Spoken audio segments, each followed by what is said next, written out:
did something. Every week a different angle, just to see if anyone likes a certain angle or not. Notice he's not including me. On the recordings. That's good. We That's why I actually, sat you know, here. those recordings that I've been posting on YouTube, we have about 10 views each week on those when I send out the links and stuff, because there's some people that aren't catching us the night of and they watch it later That's and good. stuff, so, Yeah. yeah. Wow. I wish I knew exactly who all they were, but I know a few. Nobody comments? No, nobody leaves a comment? No one leaves a comment. How come There's no not one even leaves like a a thumbs down. No thumbs up? No thumbs up, yeah, neither one, I don't know what to do, but anyway. So we are looking at the Psalms. And this is just part one of looking at the Psalms. We're actually gonna have two parts in looking at it. So next week, we're gonna do part two of the Psalms, where we look at some of them in depth and everything. But realize that the Psalms cover a wide range of territory. Way back in Exodus, we got our first Psalm, you know, and then we've picked up a few Psalms in Samuel there. So there's Psalms that cover a wide breadth of area. And so we're gonna be looking at it as a whole, just here and now, instead of trying to do it in parts throughout. Now the Psalms are really a strange piece of literature when you think about it, because there's so much in the Psalms that are very cultural to Israel and to the Middle East and that region. There are some that have taken the Psalms that are in the Bible and they've compared it to Psalms, because that's a type of literature of there that were written by secular cultures of the area. And there is a lot of similarity.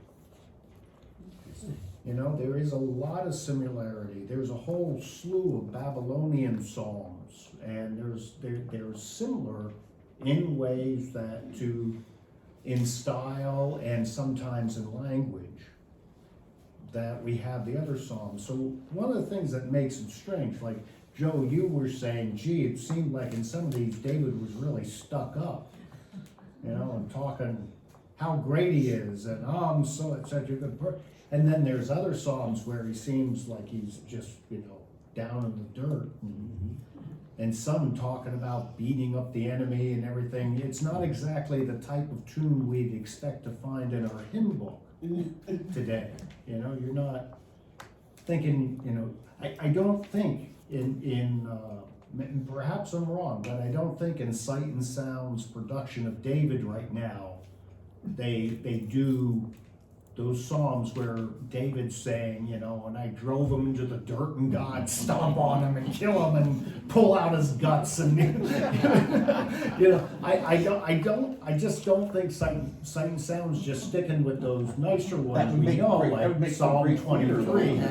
Yeah, like Psalm 23 or maybe the mournful one like Psalm 51, where he's asking for forgiveness. They kind of avoid those other ones. But so this literature, in so many ways, it really seems so strange to us. But packed in here is a lot of theology. And one of the things that we don't understand about the Psalms is in some of these Psalms, like 119, that really longest chapter in the entire Bible, that was the Awana of Israel. Yes, that's the Awana of Israel. Because the way that psalm is structured, a child goes through that, and that's what it was used for, teaching a child, and they learn the entire Hebrew alphabet because each verse begins with a different letter of the Hebrew alphabet. going in, kind of like we do A, B, C, D, E, F, G, so same kind of thing. And children would have to recite that and learn it over and over again. And that psalm, you see, so we read that psalm and we're thinking, oh, but that psalm was a psalm of instruction used for the little children. And it teaches them a lot of the theological truths that they wanted them to understand, while at the same time teaching them their alphabet.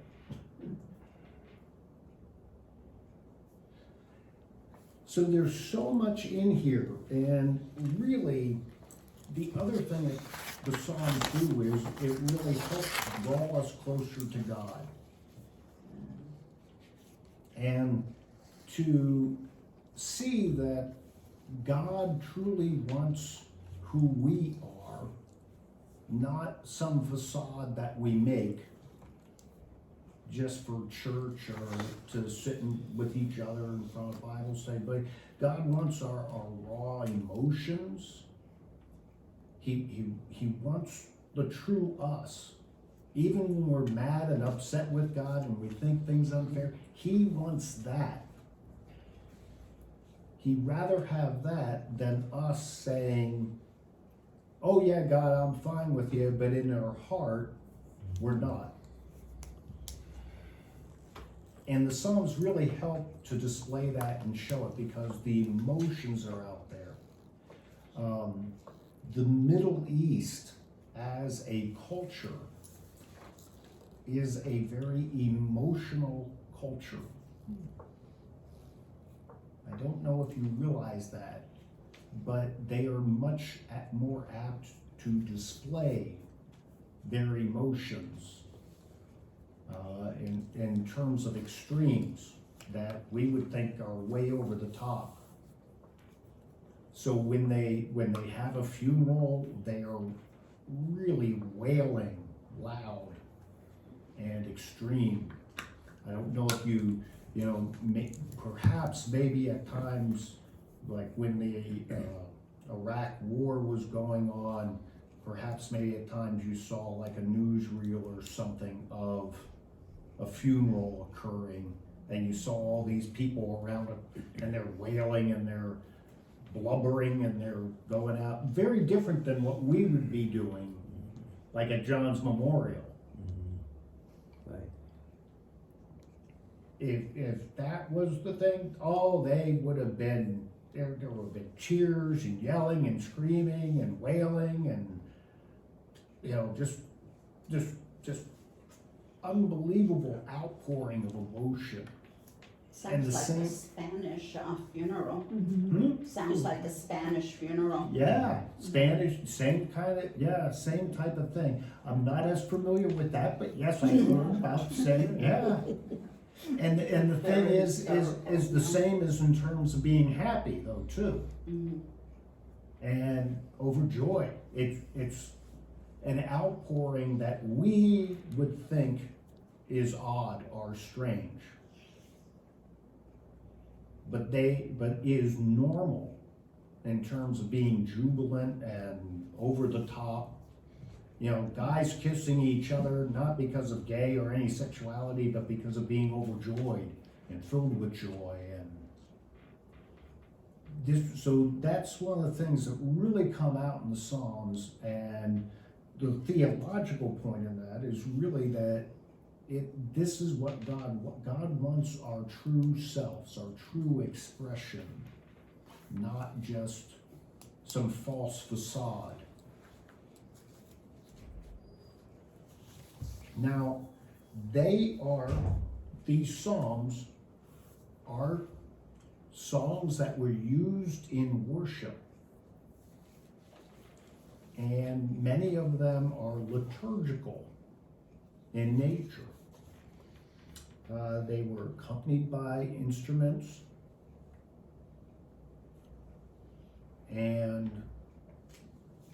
long before we played instruments, they did then. And then what happened in the Christian church is the instrumentation kind of died away, and they turned into chants, and doing them as chants in the earlier church. Yeah.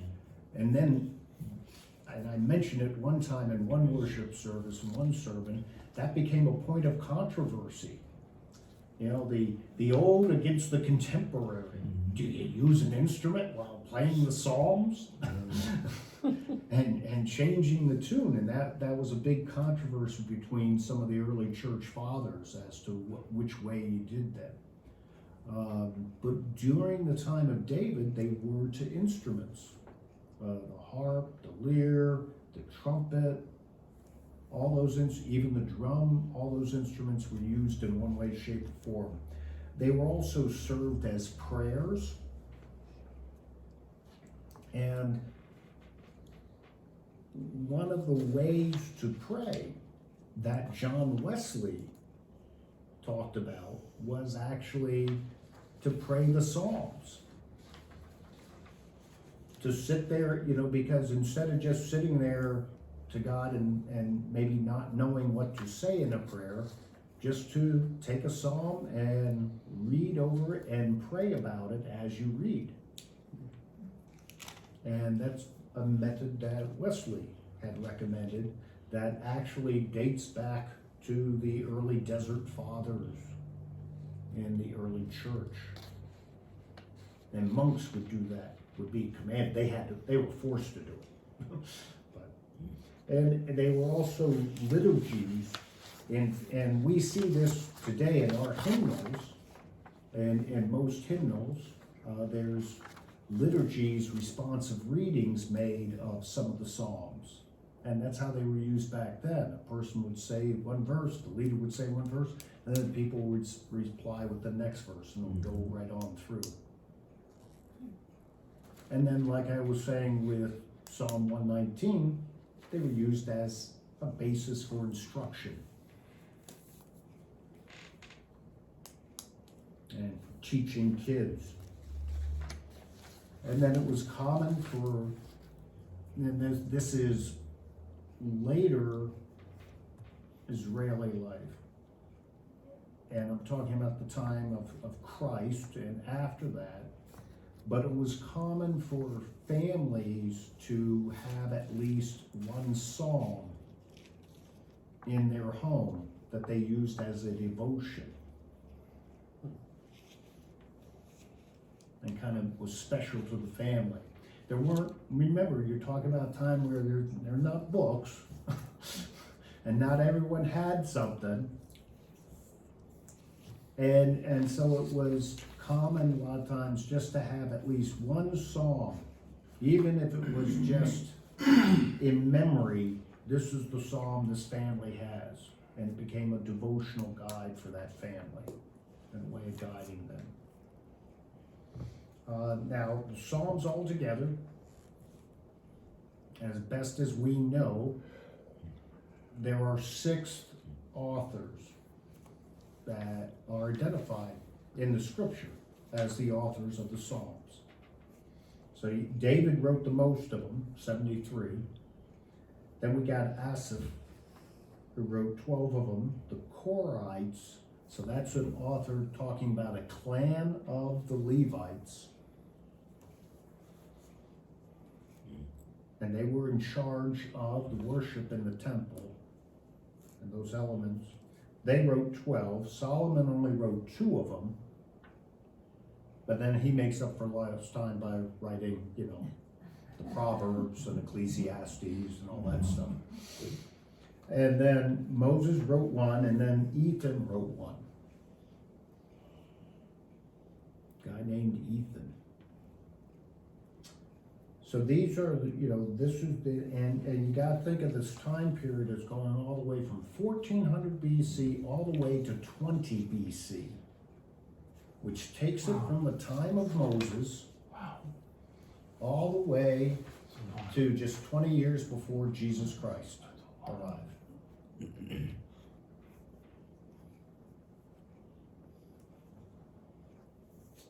So now the Psalms are one of those books of the Bible where we have manuscripts thanks to the Dead Sea Scrolls, we have manuscripts that could very well be originals. of some of the Psalms.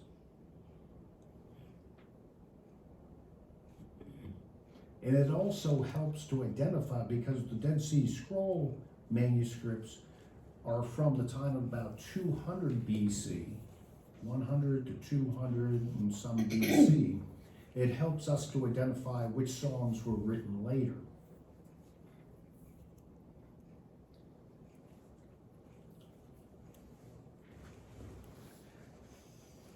So in the Psalms, the other part we get is we get a good history of Israel and of how the individual and society is related to God and their relationship with God during these historical events.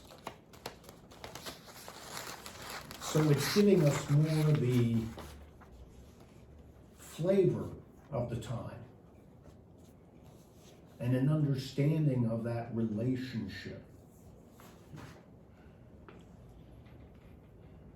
If that makes sense to you is what I'm.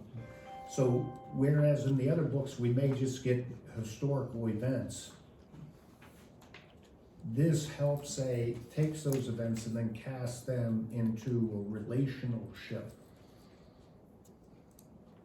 type of image, so we understand. So you can use the Psalms to help you interpret some of the earlier parts. So if it seems like, well, this is odd, it doesn't say God ordained this or God wanted this to happen, and things just kind of go along, like some of the later kings, where it doesn't necessarily say this king's doing an evil thing or a good thing, it just seems like a thing. But you know the king wasn't totally good. There's probably a psalm in there somewhere that helps cast it in an understanding of whether this was something that God wanted or didn't want, or whether the guy was doing something in relationship, proper relationship with God. So it gives us an understanding of it. And it helps us to give an understanding of that period that often people call as that time of silence, the 400 years after the return, but before Jesus Christ. And we don't have any one book that says here it is, but we do have a bunch of Psalms. And people don't think about those Psalms. So it's not totally silent. And that helps to give us an idea. Now in each of the Psalms, you got this little subscription. You got, not in all of them, but in many of them, you got a little subscription at the top. And that helps to tell you who wrote it sometimes. It also helps to give sometimes a historical connection. And that's not something that was added later. That was actually something that's part of the song when it was written. It would be like if we took the hymn, Amazing Grace. Now, what's the story? Anyone know the story behind Amazing Grace? He was a slave trader. Right. And then he found out he shouldn't have been doing that. I don't know what he did to make it up except write a song. Right. I mean, But after so you do that it to would be those as people. if you took that, so let's imagine Amazing Grace was a song. And at the top you would put, when a slave trader repented and found God. And that becomes your little subscription. And so I'll automatically say, oh, well, this had to have been during the slave trade, and when the slave trade was going on, so you kind of connects it to a time period. And that's what those subscriptions do. They help set that time period and put it. So now, here is a set of historical events. And all of these historical events are actually covered in some way, shape, or form in the Psalms. And that's why I provide you this list. And we can see when the song, and you know, one of the important thing is you gotta recognize when like Josiah becomes king and he finds the scriptures again and they're reading them, he ain't talking about the Psalms. They weren't the scriptures yet. He's talking about the first 5 books of the Bible. What we call the first 5 books of the Bible. And it wasn't until after they came back from captivity and they rebuilt the temple that they said, gee, we ought to pull all of these things together into one book, into one set. It wasn't a book yet, they didn't have books, but into one set of scrolls. And that's the first time you got Psalms. Now there were still Psalms later that would be added. But that's the first time they pulled them together. And like I said, there's Psalms that deal with each of these historical events. So you can kind of use this as a guide as you're leading to kind of, one of the trouble we have with ancient history is in our history here, we got little hangers, hooks that we can connect things with because we know it. Kind of like some of you that been around readers a long time. You talk about something and instantly you can connect it to an event. But then someone that hasn't been around readers, hearing the same thing, they got nothing, no context for it, no way to connect it. And when we talk ancient history, people are really lost. Because not only are they lost in the sense of time and events and when things occurred, they're lost in the sense of geography and where things are. Like when the Bible's talking about all these towns and this place and that place, and you're like, who knows where they are? And people get lost. And as soon as you get lost, you get disoriented and then you lose the sense of the message. Because you got nothing to connect to. So this is to help try to give you a little orientation and to kind of put it into a sense of time. So when you're reading the Psalms, you can say, oh, well, the subscription says this thing, let me go look, oh, this was during that time period or this area.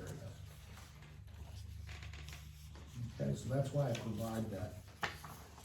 Okay, so before we get into the outline here, of Psalms and the way they're organized, any questions so far about any of this or any comments, statements? Well, now I at least understand why the heck it's so big.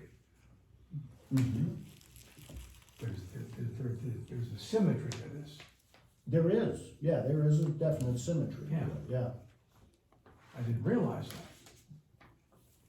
Okay. Anybody else, anything? I want to give people an opportunity to say something if they want to. Oh. Okay, I'm looking online, I don't see anybody, okay. All right, so let's get into the outline of Psalms. So you got 5 books. You got 5 books in Psalms. And they are divided up in different topics.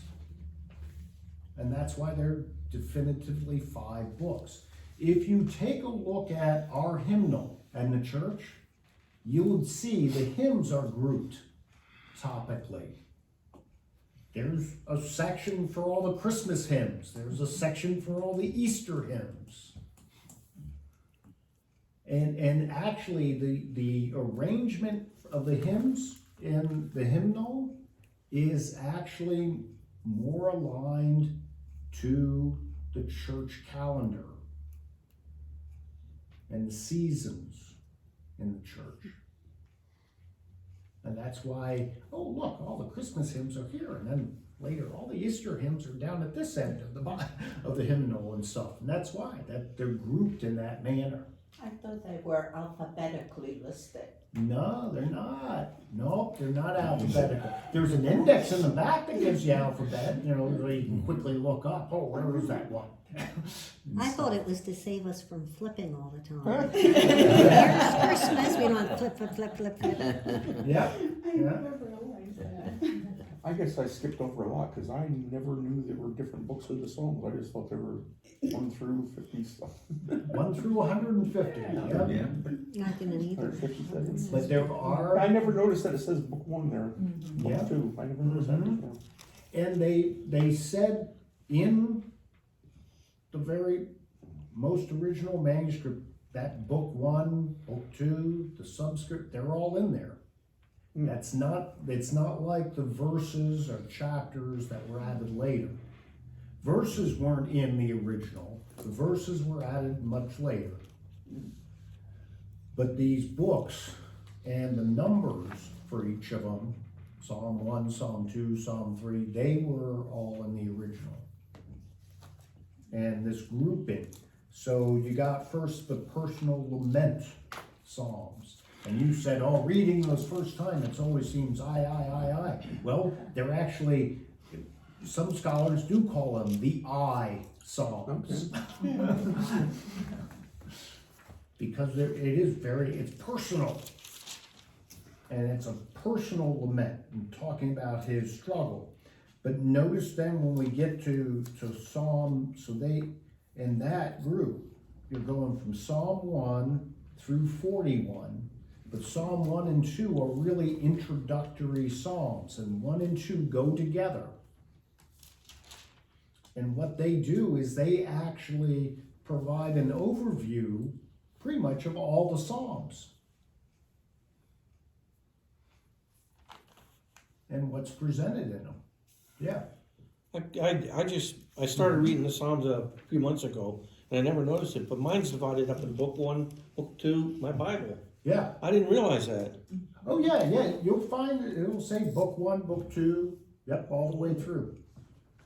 Unbelievable. Mhm. That's it, I quit. I got much attention as I do. Yeah, shame on me.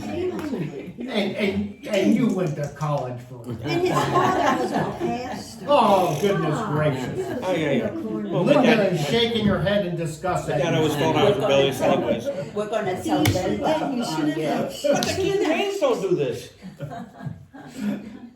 You shouldn't have said anything. I know. So, That's why I keep mine. yeah, so after you get past that introduction, then 3 through 41 talks about personal struggles and trials, and that's what the focus is. And then the last verse in Psalm 41 is actually a doxology closing out that whole book. Yeah, I saw that. And now we then go unto book 2. And then book 2 is also a continuation of the I Psalms, but now where we talked about personal struggles in terms of things and events and stuff out there, now we're talking about struggles relationship-wise, people-wise, society-wise, those evildoers. Actually, there's nothing that says, gee, my wife gives me a headache. That's what I said to her, so like Larry. Where is our example? There's I nothing bet like it's that in in there. a I bet it's in relationship, you there. know? We just haven't found it.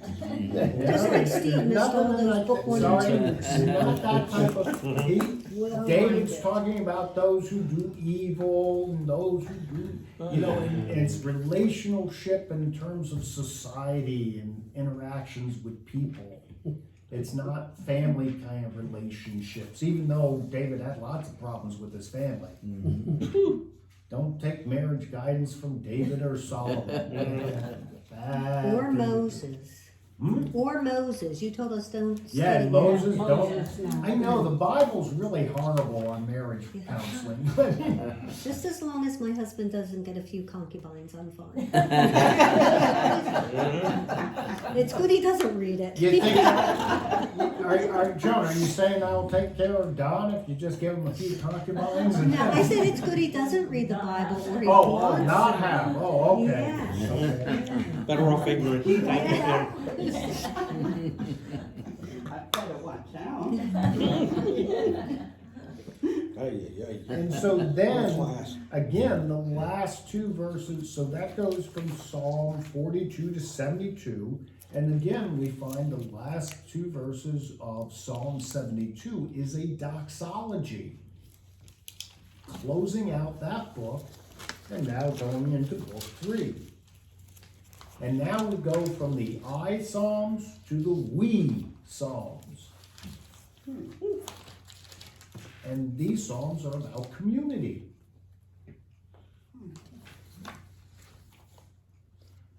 And so we deal with this kind of theme, overall theme of community.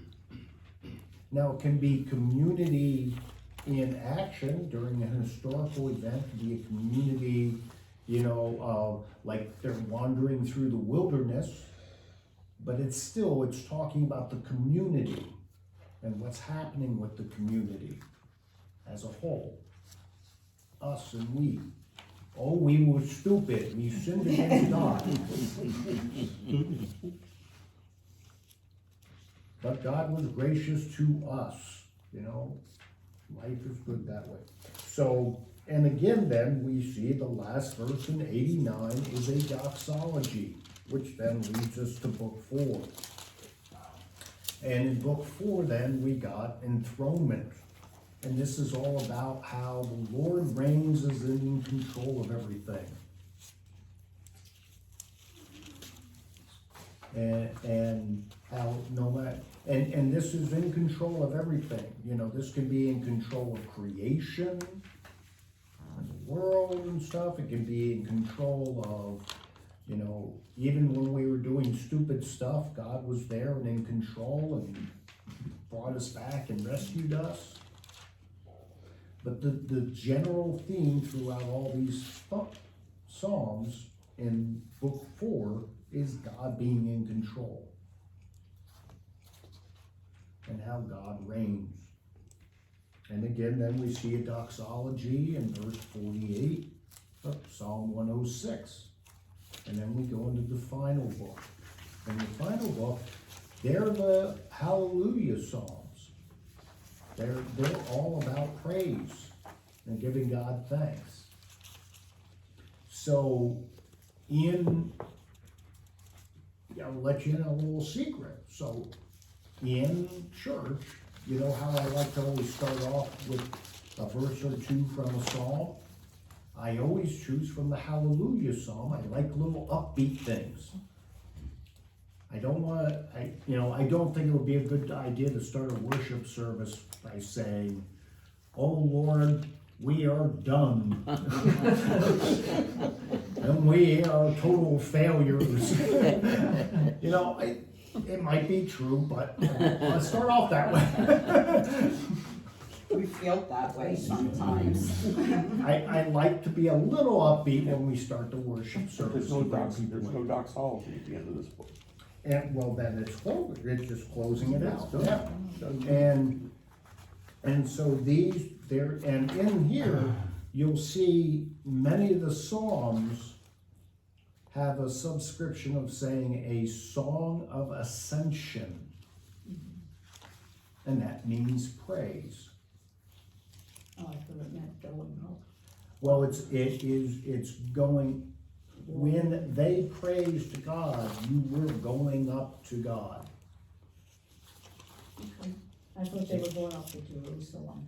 Sometimes it is going up to Jerusalem and Zion, but a lot of times Zion, when it's mentioned here, they're talking about the spiritual Zion, the Zion that was the home of God, the place to connect to God, God's dwelling place. And Zion itself wasn't the city as much as it was the temple, the dwelling place of God, when they were using that phraseology. And so that's why you see it in the Ascension things. They're talking about going to the dwelling place of God, being with God. But it's in a very spiritual sense.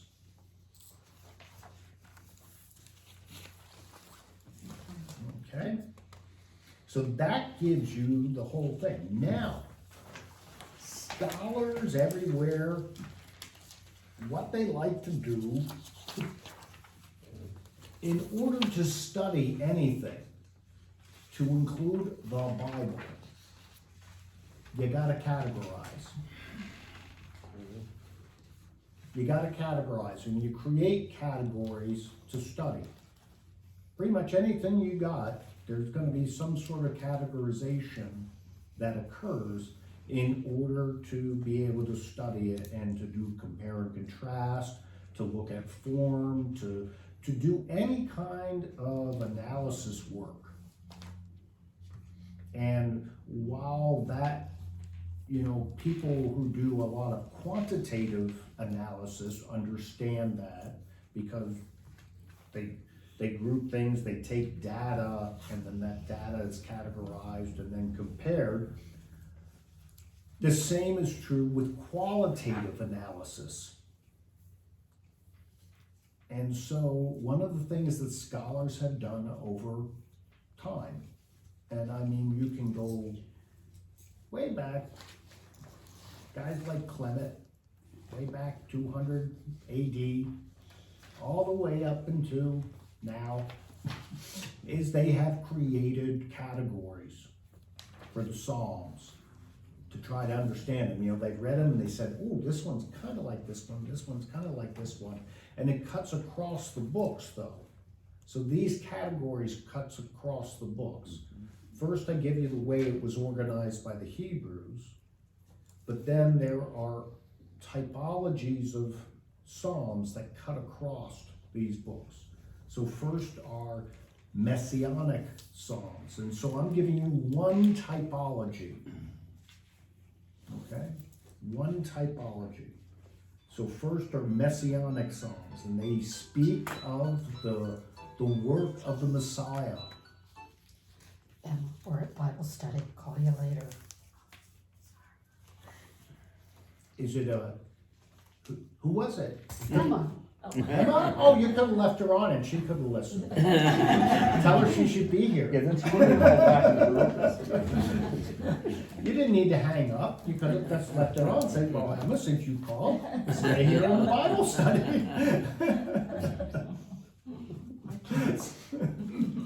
Can't win. So, and then, now remember, for the Jews, their conceptualization of the Messiah at that time is different than what we know today, because we're looking at it with 2020. Right. So a lot of times in their understanding of the Messiah and what they're writing about in Psalms is they're talking about someone who's going to rebuild the Davidic kingdom. And so most of these messianic Psalms are Psalms that were written after David, long after David's gone. Can you give an example of each psalm? Can you give an example of Well, that's what the we're gonna do psalm? next. That's what we're gonna do next week. Is we're gonna go through all them, and this is part one. Part Okay. 2's next week, and part 2 would actually take a one or two in each of these categories, and you can see them. Okay. Okay. Thank you. Sure. Sorry for jumping ahead. But what you That can, makes sure you but come I'll back. tell you this: the Messianic Psalms were primarily written during the exile and post-exile. Kind of people, and in some cases, it almost seems like people longing for something they don't have, or hoping will come.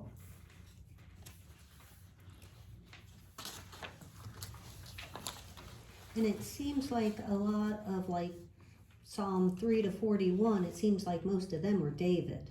Correct. Okay. David is a big crybaby. Well, we won't say all men are that way. We won't say that. Well, no, wait a minute. Go David ahead and went say through a it. lot. David went through a lot. Yeah. People were thrown at him, people were, He has Yeah, a but he lot also of caused his lament. own problems, too. Yeah, that's true. yeah, okay. But he did fight Goliath, I mean, you know, Well, he was young and naive. you were gonna say stupid, but. No, I said don't. naive. I always thought David spoke from his heart. He does. But in the Psalms, a lot of times it seems like he crying, oh, they're picking on me. Oh, God, they're mean. Oh, woe is me, woe is me. Oh, woe I is felt me." like that too. They're picking on me. Yeah, not, but, Yes, but we he are. is speaking to his heart, he's being honest, and David is very, very honest. You know, very honest. Then you got the laments. Now the laments go throughout all 5 books. Well, actually, the 5th book really doesn't have that many laments. It only has about 1, I believe, if I remember correctly. But the first 4 books, there's laments throughout.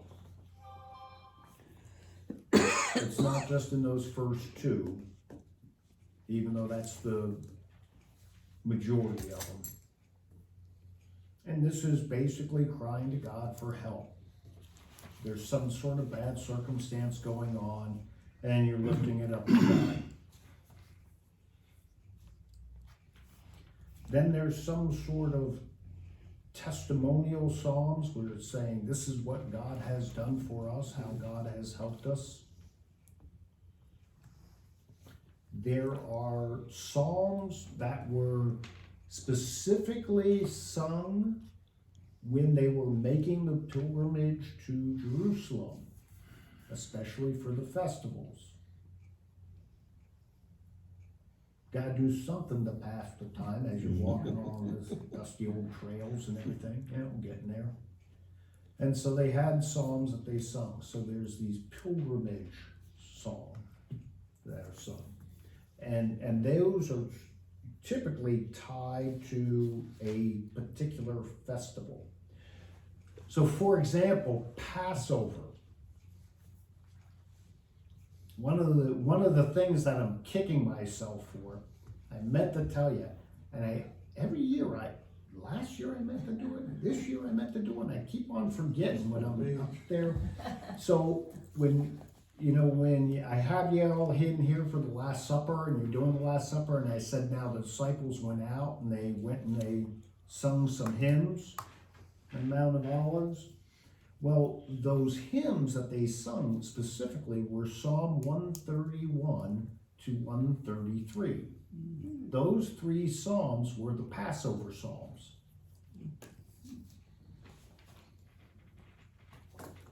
And they were pilgrimage psalms.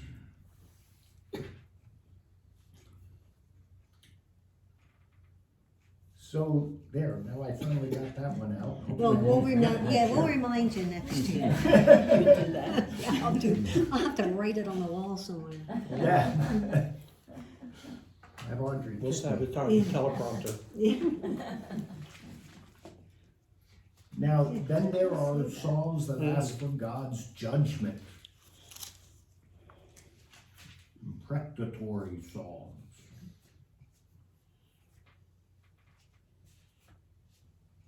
You know, and those are the psalms that are going, oh, Smedlap has done these horrible things to me. God, go get Smedlap. Bring judgment upon him. Break the jaws. Hmm? Break their jaws. Yeah, break down their doors, yeah. Yep. Then you got these songs where you sorrow over sins and you're seeking penance. And those for wisdom, 191 is one of those wisdom, 119 is one of those wisdom songs. I said, but used for little kids. So just think about it. Next time you're reading Psalm 119 and going through that whole thing, just think about, gee, if you had little Ellie and Ashley and trying to teach them that psalm and read through it. Does every chapter have ABCs, the Hebrew ABCs? Well, 119, each verse starts off with a different letter, and it goes in the letters of all the Hebrew alphabet. It goes straight through, Yeah, but, and then it repeats itself oh, for the entire length, so that the kid basically is constantly going what would be the equivalent for us, A, B, C, D, E, F, G, H, I, J, and then they start all over again. They get to Z, and then they start all over again. And I think it goes, if memory serves me right, it goes through that 4 times. Of going through the ABCs, but the Hebrew ABCs. There aren't as many letters. how many ABCs does the Hebrew? How many ABCs have? letters do they? Yeah. How they have? They have 34. Once you do the consonants and everything, and the different alterations. If I remember correctly, what's used in there. Now, letter-wise, we have 26, so specific letter-wise, Hebrew alphabet has 23. 3 less than us, but then when you put on different little dots and dashes and things like that, it changes a little bit. And that psalm includes all those, because that's actually a little later. That's not an older Hebrew. Old Hebrew, there's no vowels. It's only consonants. And we're gonna get into that next week. The next week's thing, I'm gonna have examples of that for you and see if you can understand it. Well, Anna will have an advantage. Well, Anna will have an advantage because she speaks another language. And it's not just looking, I go ahead and put an English in there for you, except without the vowels. Oh, okay. And in Old Hebrew too, so there is no vowels and there were no spaces between the words. Really? So there, it really makes Your it tough sister for will you. be good at And that's one of the things about trying to translate she's- these old manuscripts. Well, Linda Welch said when she is writing, sometimes jotting something down, she can probably hear me talking about her. She will, when Do she you wants. hear this, Linda? They're talking about you. It's not me. Oh, now all of a sudden she's paying attention. It's not me, Linda. She'll be jotting something came down. She'll leave out the vowels. Here, wait a No, second. I'm not- no. Linda, go ahead, look at Joan, she's talking about you. I was saying nice things. Shaking your head, I am in trouble. Remember, you said when you want to jot something down quickly, you'll leave out your vowels.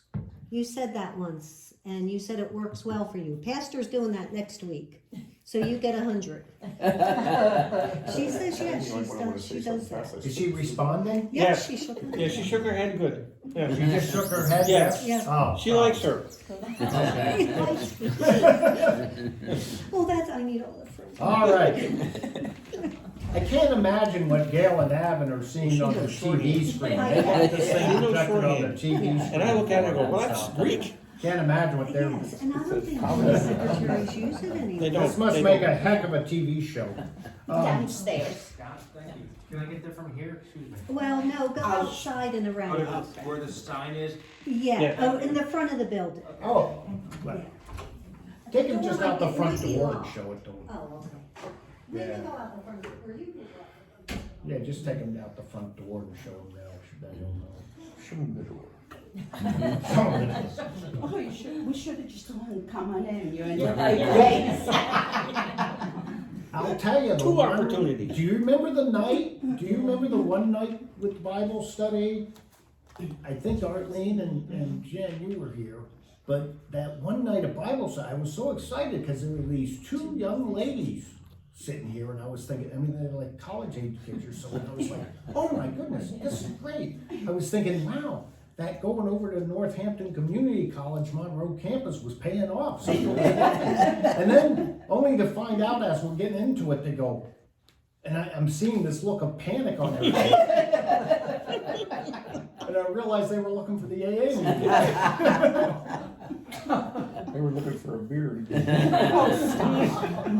then I took them over there, and they go, but you know, you're welcome to join us anytime you want. And I even gave them literature and tried to sell them on the church, and then they said, we're Jewish. Couldn't win that night, could you? At least they weren't Jehovah's Witness. Wait. Yeah. I told them it didn't matter. Doesn't matter. But anyway, Tales of the Okay. past. wow, we're You have a book, are you doing a book on that, Audrey? yeah, we're just going off target. Yeah, you only have 9 minutes. Yeah, here it is. I know. Good point. Okay, then you got historical ones. They look back at what had happened in Jewish history and tell about these historical events, but they tell them in verses and kind of like in the format of what are some heroic poems and what we know as heroic poetry. Probably the best example of heroic poetry that maybe some of you are familiar with or at least know of is things like Homer, the Iliad, the Odyssey, those types of things. But that's much, much later, but still in that same kind of format. And then you got nature. That literally look at nature and the earth. Now there's these, I call them rules, maybe I should call them something else, for lack of better, ways that you should, when you're studying the Psalms, you should think about certain things and kind of follow these as a way of studying. So this is for when you're actually studying them, not just reading through them. You know, first off, don't be so anxious to read into a psalm what you think it's saying and jumping to a conclusion. Instead, just read it for what it is at the thing and kind of really allow God to speak to you about it as you're beginning the study. One of the dilemmas, remember what I said, is what seems so strange about the Psalms a lot of times is because of their cultural context. And you are dealing with art here. You're not dealing with narrative, you're dealing with art. And you got to understand you're dealing with art. And so it's sometimes people are quick to take their personal context and superimpose it on the Psalms. And then they end up getting an entirely different understanding or interpretation from it than from what it says. The other thing is you really have to be careful, you gotta almost be like a detective as you're looking at it. You're looking for things of literary unity, parallelism that's incurred. Sometimes one teacher that both Audrey and I had, we took a bunch of evening classes one time and things, but it was talking about a string of pearls. And he called it a string of pearls. I always like that phrase, and that's why I used it here in these notes. But you gotta be looking for that string of pearls. And it's in terms of its literary structure and how it comes along. There's parallelism a lot in many of the Psalms, where one thought ties to another and how it's structured. There's, of course, the emotion, and we talked a lot about different emotions, and so you can see the emotion at play. And the historical value, the historical pieces, and putting them in context to those historical pieces. And see how it's talking about God. The Psalms all speak to God and speak of God in some way, shape, or form. Even the I Psalms are speaking of God in some way. And so how is it speaking of God?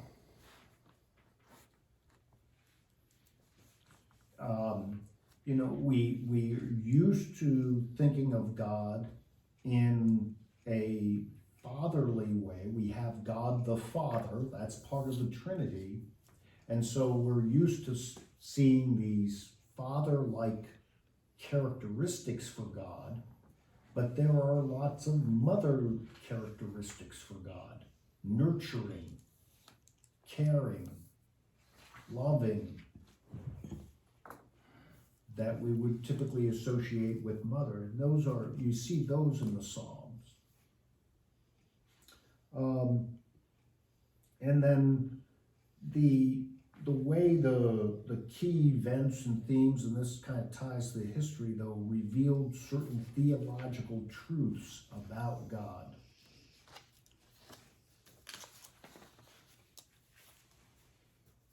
And this is the different, and so I lay a few of these out. See, so the Red Sea, God parted the Red Sea. They were trapped by an enemy. God parted the Red Sea and they crossed it. And so constantly in Jewish literature, even that stuff outside the Bible, but that's religious, the Red Sea is a metaphor for deliverance. And it's talking about deliverance. And it's used that way over and over and over again. Mount Sinai, it's about God's law. And it becomes a metaphor for God's law and the covenant. Zion, this relationship with God, because you're connecting with God's dwelling place and that relationship. God's King, the Messiah, and ultimate victory. And when it talks about ultimate victory, it's talking about God's ultimate vindication for sin, taking care of sin. And then there's all these life issues that are spread throughout. There is no life issue that we go through except maybe marital life issues of husband and wife arguing or something. But all the other life issues are there in the Psalms for us. Every single one. And so we can see that. So right there, there's your intro to the Psalms. Next week, we will continue the Psalms, and what we're going to do is we'll take a look at just a few Psalms. There will only be about 14 Psalms altogether that we're going to look at. We will definitely look at Psalm 1 and 2, the intro, and then we'll look at an example of lament. We'll look at an example of an ascension psalm, each of these things, and try to also at the same time though pull out these little pearls, and pull out parallelism and see historical events, that type of stuff, as a way of understanding. And that hopefully will give you a model for looking at the rest of them. Okay? So in the last minute, here, let me just give you, so one other way of studying the Psalms and the things to look for that is pretty scholarly. These typologies, just so you know, these 9 types of Psalms, that's pulling from multiple people's typology and putting them together. You'll see lots of different typologies out there, okay? But one way of looking at the Psalms also is what's called orientation, disorientation, new orientation.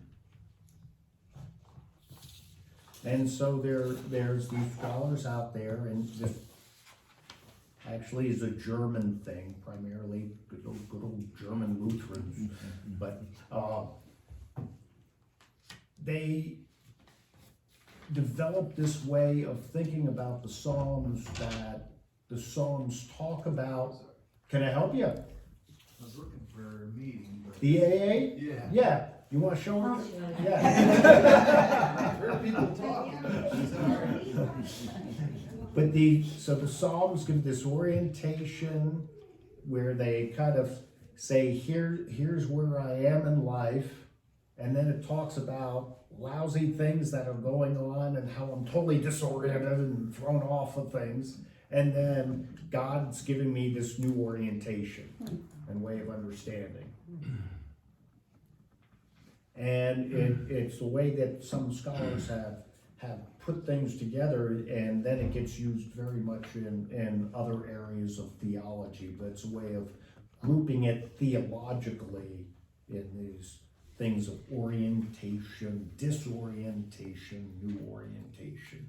So that's one other I throw out there to you, too, just so you know, thinking about. Okay, well, there you go.